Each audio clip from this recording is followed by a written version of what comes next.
Woo! Testing, we're testing the sound. Yup. Hi. Hello. And welcome back to the podcast, or welcome to the podcast if you are new here. Hi, I'm CourtneyQuarantine, your host. I'm a full-time content creator, variety streamer, makeup artist, and today, this is an episode of the CQ. If you're returning, hey bestie. Hey! This episode, I have a couple things on my mind, so we're just gonna get into a couple things. So maybe some creative things, talking about space and time, dare I say. And judging on the title, maybe you can put some context clues together. I'm sure that you can, because why? You're a very capable, smart human being. Actually, maybe I shouldn't say that on the internet, because anyone could watch this and the internet. But if you're a feral, that applies to you. Yes. Why? Alrighty, Peter is sitting in my lap now and all is well in the world. Well, anyway, I'm just going to start off this episode because I want to actually be pretty intentional about how I'm filming this, because sometimes I film these for so long and chopping them down takes me a very long time. So I'm going to try to stay focused on the topics that I want to talk about. This is just me. This is me saying this to me. This doesn't have much to do with you watching this right now.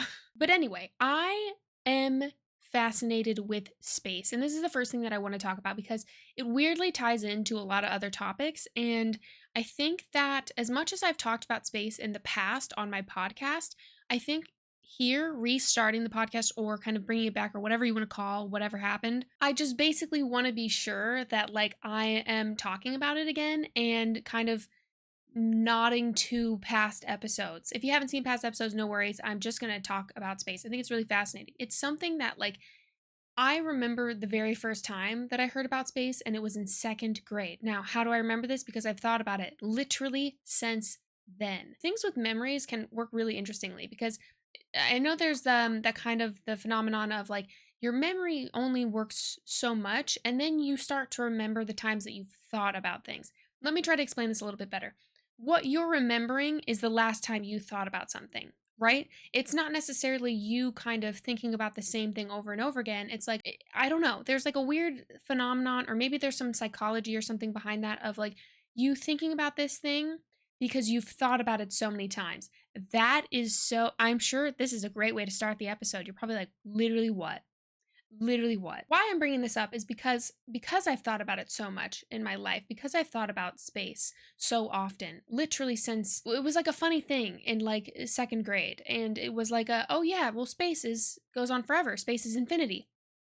Hello, what do you mean? That rocked my little world, okay? Small little me said, that's the craziest thing I've ever heard, and I've not stopped thinking about it since. Not in a haunting way or like a looming way, although sometimes it can really get existential, but to me there's a level of space that's just so fascinating. I literally forgot, but also before I get too deep into these topics, hey, if you like this kind of content, or if you'd like to join me here, please consider subscribing.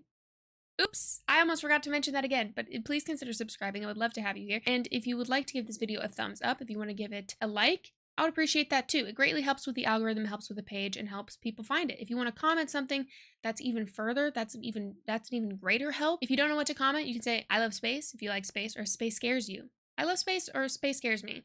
Either one of those, or you can just say, hey bestie. Hey bestie, drop some hey besties in chat. But seriously, thank you so much. And if you share this video, just know, like truly, thank you so much. Discoverability is so different on each platform, so it's different. I think on YouTube, which is where this mostly is, where these episodes are, thank you.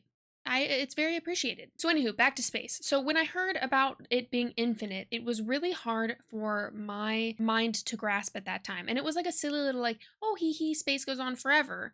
And it was like, I don't know what it had to do with in second grade. I literally don't know what we were talking about. It might have been some like fun little drawing thing or some kind of a project that wasn't really centered around that, but my brain picked that out and it sent me into another dimension. I think there are times in my life when I've thought about space to such a point of like ad nauseum, which by the way, it's not at nauseum, it's ad nauseum. I know I've talked about this before. I just found that out like in the last year. Didn't know. I thought it was at nauseum. Like you talk about it so much it makes you sick. It's ad nauseum. It's Latin or some shit. Anyway, but basically what I'm saying is that I feel so enamored and like blown away by things about space, but equally it is so terrifying to me. And I promise this makes a point. I'll connect it to some stuff, don't worry. But the idea of something going on for forever, the idea of us here on our little floating rock on planet Earth,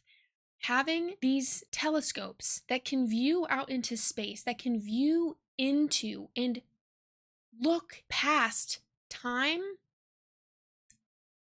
Dude, it is so wild to me that we have the science, that we have the technology that can view when a star has formed and see it here with our eyes, and also at the same time as knowing that it could be gone. Listen, I'm not going to sit here and say that I'm a scientist. I'm not going to sit here and say that I have a degree in any of this. Also, that might probably be obvious. I don't know. But the fascination that I have with all subjects relating to space has kept me up many a night. I love that I can share this with people. I love that I'm not the only one that feels this way about space. I love that I'm not the only one that's like, dude, have you ever thought about how crazy it is that there's a solar system and like that there's this, and this might seem like, yeah, obviously, yeah, sure, there's a solar system.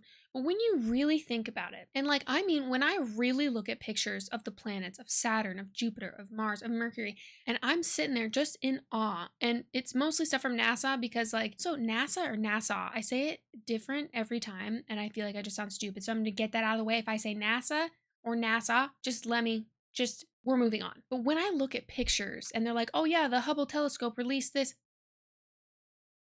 Dude, recently I saw a photo of a like image captured from the Hubble telescope. And here's another thing too that I thought was interesting. NASA wanted to include information that was like, oh yes, and because the telescope can gather these types of colors, this is the image it came up with.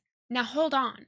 You mean to tell me that because other telescopes maybe didn't pick up on other colors, things could look completely different? Then it got me thinking about makeup. Because it always does. It got me thinking about how when you have certain colors by other colors, they will look different. When you have a certain shade of something, maybe like different tones of brown, and they all have different undertones, they will appear different based on the colors that they're around. Now, when you apply this to like the galaxy or like, you know, the telescope for a reason, it is picking up on certain things, which I know this is kind of like, maybe this is a bit of a reach, but I don't care. I do think it's just rather fascinating that like we can see a picture from the Hubble and be like, oh wow, that's so stunning and beautiful. And we could see a picture from a different telescope of the same exact area and it would look completely different. But because the telescope is picking up on different shade of different hues, we're seeing it differently. Now, I think color, just at the basis of everything, is so inspiring. It's so fascinating. It is just the spectrum of shades that our eyes can pick up on that is different from person to person. From, you know, when you take those colors and then you take them down in water. Have you seen the video of like, it's like colors at different points of view? I don't know if there's a way that I can insert that in here, but it's like, it'll have like a little rainbow thing of colors and this diver will take the colors down. It takes like these little pieces of plastic all the way down and it shows you at different depths of water, the colors appear different. Now, I know that there's a whole thing where people are like, oh, when you're younger, everything appears really vivid. And then when you're older, your vision changes. And then, which to some degree, I feel like if that's like scientifically proven, sure. But like, I just sometimes I'm like, really? I feel like I see things incredibly vibrant.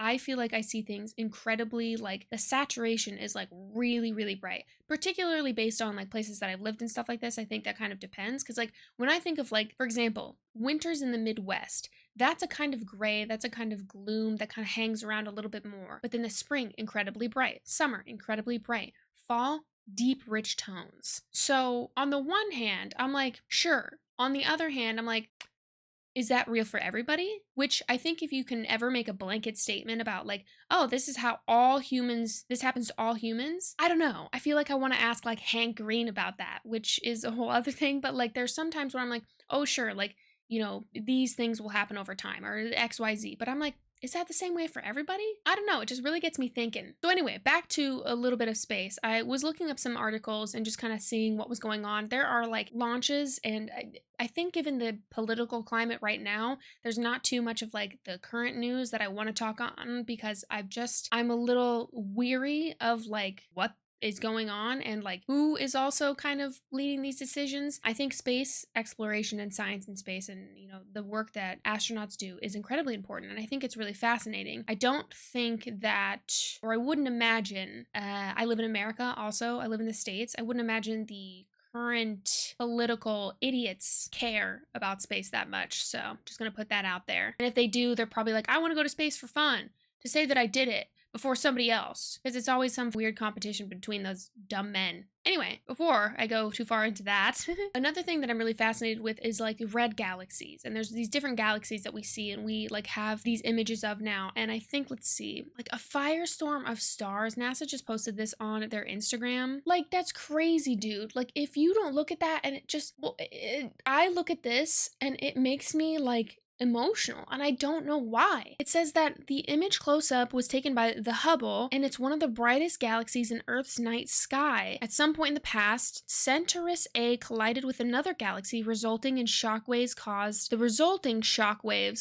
clouds of hydrogen gas to compress, setting off a firestorm of newly formed stars. These stellar hotspots can be seen in red here, peeking out through the galaxy's dust. So like those red tones, those pink tones, those like hazy kind of pink tones, bro, that is crazy to me. And like all the while, again, I'm gonna relate this to something, so I'm not just here rambling on about space. I see something like this and I think, whoa, that's so cool. I can't even fathom where that is. I can't even fathom like in what that's, wow. And it makes me think really hard. Like, I feel like space has always given me a perspective on life. And do you remember those videos where it was like, here's you on the planet, and then it would zoom out of your like state, or I don't know if you ever went on like Google Earth. Me and my childhood best friend would go on Google Earth just to like, I don't know what we were doing. One time we were looking up something that we found in the woods, and that's a story for another day. But when you zoom out, when you kind of take the pin off of where you are and like zoom out to your state, to your country, to the continent, and then it's Earth, and then you're out and it's Earth and it's our solar system, and then it's the galaxies, and then it's and then it's like, not to be all cheesy, but then it's like, I don't think my problems are that big of a deal. I can get so stressed about certain things and certain topics, or like I can be really hurt by something emotionally and personally. And not that I'm like, and then I just think of space and everything's fine. But sometimes I feel like I need a little bit of a perspective check, not like a reality check. And like, I don't know how the real world works, blah, blah, blah, like all those toxic things that you hear, or maybe that you have heard in the past. But like, to me, space inspires a feeling of there's so much that's so unknown to us. There's so much that feels bigger than us, and to be humans and be experiencing this and to be studying this and to be looking out to the stars together, so to speak, it feels very like almost romantic to me. Like, not in a like romantic relationship way, but in a romantic like a, oh my god, like how beautiful is that, and how wonderful is that we're all like, so maybe not all, but like we're intrigued by this, and this, the night sky that we look out to actually has a lot of stuff out there. And I remember a long time ago, one of my friends was like, what if there is no space? And like, what if there, dude, that sent me down I've had so many conversations about space where I'm like, wait, hold on. We'll hold on now, because that's going to send me into a weird headspace. But then it was like, okay, well, let's take the stress out of that. What if there is no space? What if we're not going to do that here. But I find it fascinating that we can take X-ray images of space and get things like this. That's crazy. That's stunning. That's beautiful. But that's not something that we can see with our own eyes. You know what I mean? Like, it's almost like you just have to wonder that it's there. You just have to, and you could probably relate this to faith or something like that. I'm sure that you could, and I'm sure that people have. I know I'm not the first person to talk about this. But I think what is wild with the infiniteness of space really, really, really does my brain in. And I used to be like, is it a blank page at the end? Is there like just a nothingness? And would the nothingness just overlap into more nothingness? And if it is the space of infinity, how can we comprehend that? And this is also why I think, we're definitely not alone in space, because if it goes on forever, you really think that we're the one spot that there are like humanoid type, that's crazy to me. That's wild to me. I think when people are often shown too many options or too many possibilities, it's like it shuts down. I know for me at least, I'm like, oh my god, there's too many, I can't decide. I have like decision paralysis or something like that. Is that the right word for that? I don't know. But with it being space and it going on forever and like black holes existing. Did you see the freaking eye, by the way? Before I talk about black holes, did you see the freaking eye? What was that? I don't even know if I can find it It was probably one of my saved posts. It was like a photo from space, and this bitch looked like an eyeball. I was so scared. It was so alarming. Where is it? Hold on. I can probably find it. Yeah, bro, what is this? Okay, this isn't the original post that I saw, but this is what I'm talking about. What is that, dude? It's a little bright, but I think you can see it. Like, what? What do you mean? What do you mean? Now, I think the things that occur in nature, just in general, like even just here on Earth, there are so many things like Fibonacci sequence and stuff like this. There are reoccurring patterns and things that naturally occur on the Earth that is really, really cool. Very cool. I love that shit. I think that's very fascinating. But to see something like that and it's like, oh yeah, this thing out in space kind of looks like a giant eyeball. Huh? No. But that's terrifying. For some reason, feels extra creepy to me. The infinity of space, haunting. It's also kind of comforting because in the days where I'm like, oh my God, I'm so stressed out about, I'm trying to give you like a really dumb example. Like something not working out, or maybe, why can't I think of literally an example? Just something like I'm late on a bill or something like this. It's stressful. The weight of existing is a lot. And then sometimes I see something that's like, oh my God, it's the most beautiful photo of Jupiter we've ever seen. It's the most detailed picture of Venus. And I'm like, whoa. Again, very cool that I'm existing on this timeline and I get to see that. I've talked about how inspiration can come from many different things, and I know that I've talked about through the years like space just being one of the biggest like inspirations of mine, and not that I feel like I know a great deal about it, because I just think that is a task and a half to tackle, to even know something, you know, something worth the weight of like being an expert about space. I mean,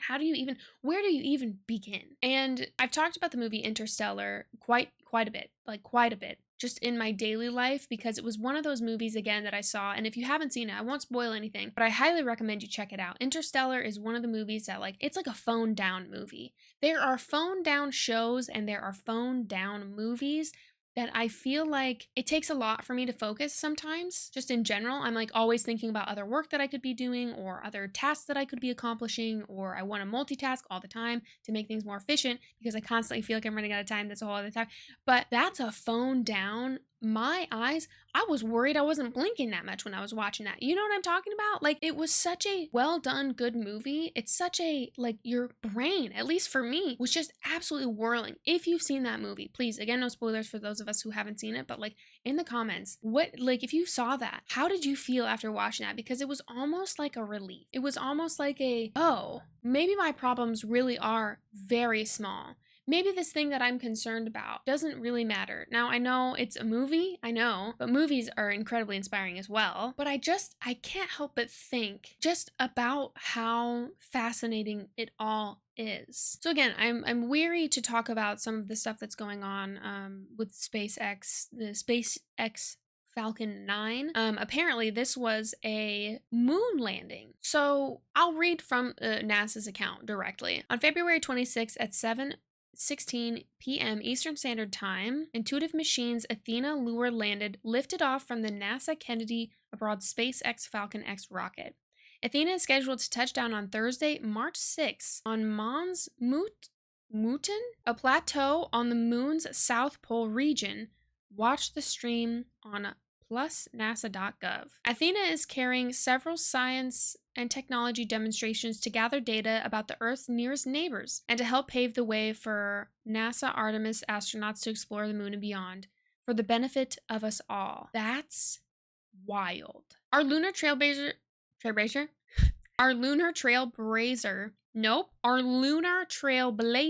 spacecraft launched as a rideshare with the 1M2 mission at its beginning of journey in lunar orbit. Okay, hold on. Observations gathered from its 2-year mission will help us learn more about the water cycles on airless bodies throughout the solar system, while also supporting future human and robotic missions to the moon by identifying where water is located. Hey, like, that's crazy, dude. Like, not NASA saying, look at this photograph, the next 3 as well. Look at this photograph, never need to make me laugh. Okay, so yeah, I don't know. I think I would literally love, and I think it would be there. I don't know if there would ever literally be a chance for me to be in the same room as like an astronaut or someone who is working on like space stuff, because I'm someone that says space stuff. But I think to sit with someone and be like, the work that you're doing is for hopefully potential generations to come and our knowledge and understanding of the solar system. Hey, what's that like? That feels like a lot of pressure in a job, but I feel like you would have to have a certain level of passion, maybe, probably, to kind of continue on with that. Like, there's just something about that I'm like, you're doing work so that what our findings are in space and galaxies far away from here could help the betterment of hopefully planet Earth. Light work, I suppose.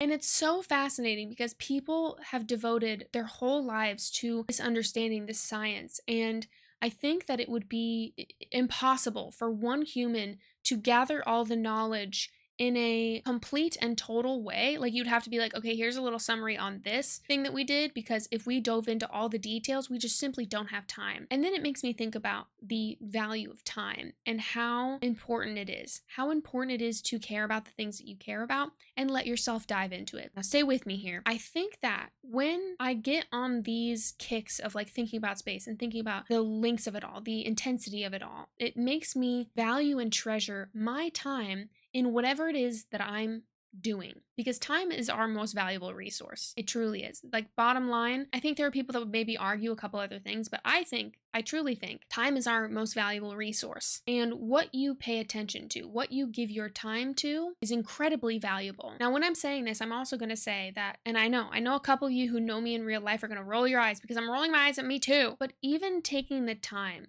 to just be, to witness, to relax, to take care, to enjoy things, to really explore like just the small joys of life, that is incredibly important, especially right now. And this is why, like, sometimes when people are like, oh, I need a reason to like go do my makeup, or I need a reason to go do this, and I'm like, hey, here it is. There's nothing. Yes, there's nothing there. Because you don't need a reason. I don't need a reason to come on here to talk about space. I decided I wanted to. I don't need a reason to do my makeup other than like, it's my job and it's tied to things that I love and all this, that, and the other, but I really, really want to. And I think sometimes when I see just people virtually online or in person or wherever putting so much stress on I have to do something so it makes this thing worth it. We have put so much weight on something being worth it for us to have to do it or engage with it, that it has destroyed some of the joy that these tasks and these things that we love altogether. For example, sometimes people are like, well, I have to go somewhere in order to do my makeup, in order to dress up, in order to XYZ. Therefore, it will be worthy if, oh my God, no. Again, I go back to like shower makeup and stuff like this that I've just talked about for years, and I think it's very important. Like, just doing it to do it. Doing it to get it out of your system. Doing it so that the art that you want to do can be done. It doesn't have to be perfect. It doesn't have to be published. It doesn't have to be public, okay? Because at the end of the day, and I've really been struggling with this lately, I'll be so honest with you, I've really been struggling with it sometimes, because there are these moments that I have that it's just like, okay, there's go. Gotta do this, gotta do to a certain degree, right? And I know sometimes like people are, take a break. I'm like, that's not how this job works, but I appreciate that. And you have to find the balance. And I think creators have very unique circumstances and jobs, and also, individually, everyone is different. But to me, I think engaging in makeup or beauty or, talking about this podcast in a way that feels authentic to me, no matter if it does well or if it, fucking who sees it, who cares? If I like it, if I'm enjoying my time, if I am connecting with my community and we get to share, inside jokes about a video game I'm playing or talk about space, like, that is what I will care about at the end of the day. And I say at the end of the day, but I mean, in totality. And I don't want to get dark because I feel like that would get sad really quick. But like, my time is all I have. And I will never know. I will never be able to tell how much of it I will get. Nobody does. I love what I do. I love it so much. I love makeup so very dearly. But I also love the things in my life that are real and tangible in different ways. My friendships, my relationships, my Pete. So I guess I just wanted to say that space makes me feel very small, and sometimes you could take it as a, it's the nothing matters thing, but it is so fascinating to me. And if I want to come on here and talk about space, I'm going to. And I don't know if really maybe any of that made sense or tied together, but here I am. And I hope that I post this episode because sometimes I'm like, those were strings of thoughts together. But maybe it can offer perspective to you, and maybe it can inspire you too, or whatever it is. Like if it's not space, maybe it's bodies of water, which sometimes I feel like it's either like a space or an ocean thing people kind of get interested in. There's those categories. There's other categories as well, like, you know, shows and stuff like this, which I love an obsession. You've heard me talk about that before. But I just think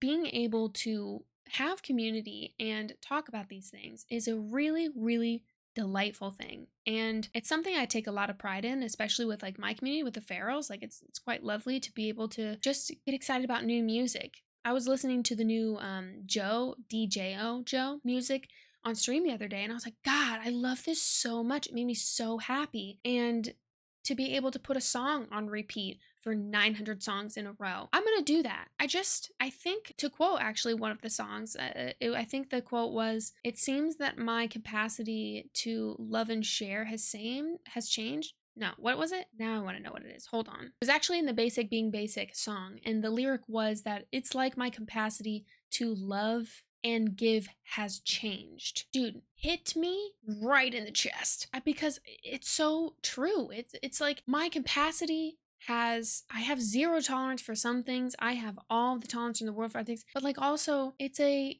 I can love something so deeply now and be unashamed of that. Whereas before it was like oh, well, I don't want to like that too much because, oh, and I don't want to, oh, and I don't know if this is just like part of growing up, but it's been really cool to realize that the things that I've been caring about since literally second grade have not changed. Now this doesn't go for everything, of course, because again, it's changed. But to see the intertwining like themes and stuff kind of all be here is really like kind of strangely reassuring and fascinating all at the same time. And I think there's there's memes and stuff that are like, oh, haha, when you reach, whatever age and you start liking the things you liked when you were a teenager or something.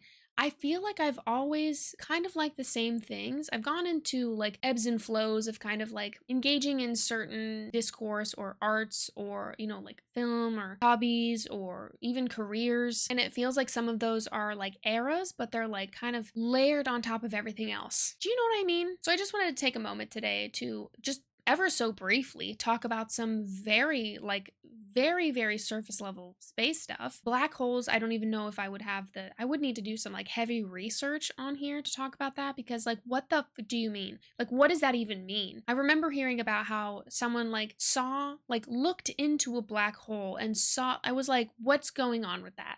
What do you mean? But it's fascinating to see colors that maybe we couldn't see with our eyes, but we can pick up with a telescope, or we can pick up with like this X-ray machine. That's wild. And like how cool that we get to experience that. And I hope that we continue to experience that. And I can't tell the future, and whatever kind of progress happens with our space exploration or otherwise, I'm always interested. And I think that's like bottom line. What I really like about stuff sometimes is that I can always be interested in something. I can always want to learn more about space, about makeup, about films, about photography. And I always kind of have. And now some of them are in varying degrees, particularly based on like, my career and stuff like that. But I hope that whatever you're interested in, you get to engage with, even if it's in little ways. It doesn't have to be some big thing. You don't have to go set out on some journey to get something done in order to prove your passion worthy of your time. And I think that's something that was a really hard lesson for me to learn. And it still kind of is. Like sometimes I don't need a grandiose thing to prove how interested I am in something. Because like, prove to who? And do I care about that person's opinion? Probably not. Because the people whose opinions I respect and look up to would, I hope, see my point of view and be interested in that with me. And if they don't, then I probably don't care. Because it is my life. Simply put. Anywho, that might be enough rambling for this episode. I know that it was kind of all over the place. I hope that you stuck with me through all of that and maybe shared some thoughts that you have, or maybe just, give things a little bit of ponder. Or if nothing else, I hope you get some fresh air. I hope the next time you look up to the night sky, it fascinates you in a really kind of comforting way to know that you know, a lot of us are really interested and a lot of us are very intrigued and kind of scared by it. But it's also, you know, it makes us feel small, but in a way that kind of connects us. I don't know. And if you do look up and you see a shooting star, I hope you make a wish, and I hope that your wish comes true, unless your wish is harmful or hurtful or like gross and weird. Then you sort that out. But I hope all your wishes on all your shooting stars come true. I want you to know that Pete's still sitting on my lap being a precious little baby. If you are interested in more like deep dives into space, I know again this was very a light little dipping the toe in the pool that is space. But if you do want more space episodes, let me know and I can, you know, get up some more more oofy research. But if nothing else, I hope that you enjoyed this episode, whether you were multitasking or lurking or vibing, whatever it was that you were doing. Thank you so much. If you were intensely watching, thank you. If you haven't already, please consider subscribing. I would love to have you here. Give this video a thumbs up, give it a like, comment, hey bestie, if you don't know what to comment, to both, you know, help the algorithm. It's free to do. You could also share this with your friends. That's also free to do. And it's a huge support to my page. So thank you so much. And as always, thank you so much for being here. Thank you so much for listening and or watching, and I will catch you in my next episode. Bye.